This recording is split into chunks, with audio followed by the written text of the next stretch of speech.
দর্শক আপনারা দেখতে পাচ্ছেন ইসলামী আন্দোলন বাংলাদেশের সহযোগী সংগঠন ইসলামী শ্রমিক আন্দোলন বাংলাদেশের নেতাকর্মীরা কিন্তু একটি মিছিল নিয়ে রমনা ইঞ্জিনিয়ার্স ইনস্টিটিউশনের দিকে কিন্তু যাচ্ছে। আজকে শ্রমিক আন্দোলনের বাংলাদেশ ইসলামী শ্রমিক আন্দোলন বাংলাদেশের কেন্দ্রীয় সম্মেলন উপলক্ষে কিন্তু তারা একটি মিছিল নিয়ে কিন্তু রমনা ইঞ্জিনিয়ার্স ইনস্টিটিউশন দিকে যাচ্ছে।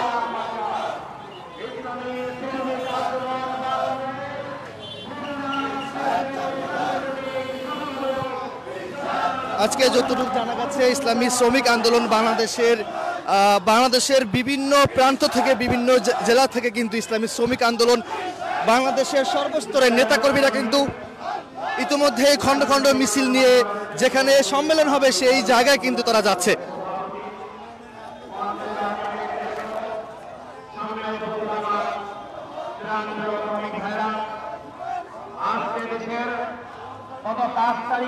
আজকে কেন্দ্রীয় সম্মেলনে কিন্তু প্রধান অতিথি হিসেবে যিনি থাকবে তিনি হচ্ছে মুফতি সৈয়দ মোহাম্মদ রেজাউল করিম পীর সাহেব চরমনায় আমির ইসলামী আন্দোলন বাংলাদেশের যিনি আমির রয়েছেন তিনি আজকে এই প্রধান অতিথি হিসেবে এখানে থাকবেন এমনটি জানা গেছে। এবং আজকে এই কেন্দ্রীয় সম্মেলন উপলক্ষে যতটুকু জানা গেছে ঢাকার বিভিন্ন জায়গা থেকে ঢাকার বিভিন্ন থানা ওয়ার্ড এবং বাংলাদেশের বিভিন্ন জেলা থেকে কিন্তু ইসলামী শ্রমিক আন্দোলন বাংলাদেশের নেতাকর্মীরা কিন্তু খণ্ড খণ্ড মিছিল নিয়ে এই যে রমনা ইঞ্জিনিয়ার্স ইনস্টিটিউশন রয়েছে সেই জায়গায় কিন্তু তারা যাচ্ছে।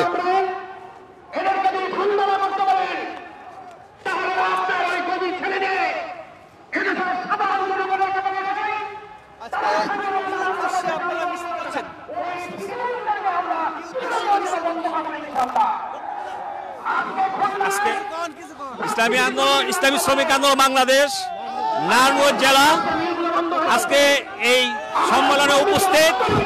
আমাদের লক্ষ্য উদ্দেশ্য আল্লাহর জমিনে আল্লাহর দ্বীন বাস্তবায়ন করা, ইসলামকে বিজয়ী আদর্শ হিসাবে প্রতিষ্ঠিত করার লক্ষ্যে পীর সাহেব চরমনাই নেতৃত্বে আজকে আমরা সমাবেশে সমবেত হয়েছি।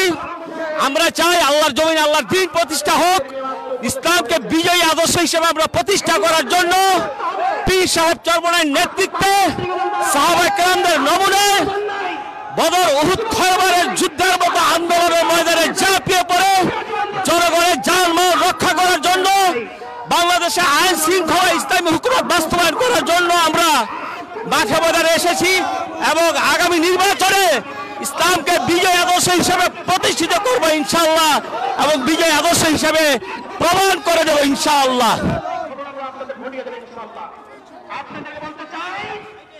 আমরা আজকে খালিশপুরে আমাদের সকল ঝুঁকিগুলো বন্ধ, আজকে খুলনা নির্বিঘ্ন চলতেছে। দর্শক যেমনটি দেখছিলেন যে ইসলামী শ্রমিক আন্দোলন বাংলাদেশ নারায়ণগঞ্জ জেলা থেকে কিন্তু তারা বড় একটি মিছিল নিয়ে